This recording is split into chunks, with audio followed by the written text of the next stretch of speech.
Welcome everyone! In this video, we will show you some tips and tricks, starting with copying and pasting files to DataSnipper. Besides the Import Documents button, there is another quick way to import documents. Select your documents and press Ctrl+C to copy them directly from the file. Then go to DataSnipper tab and easily import them by pressing Ctrl+V.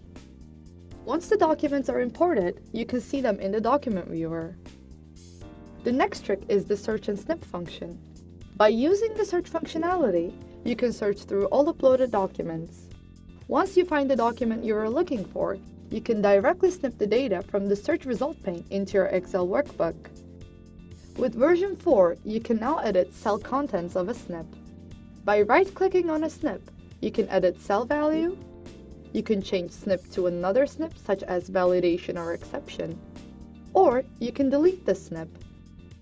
This can be helpful if you want to make quick changes to a single snip on your documents.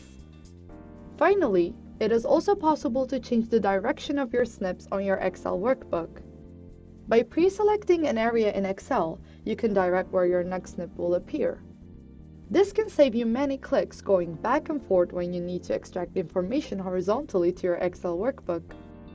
Thank you for watching this video. Please make sure to watch our other videos to learn more. Happy snipping!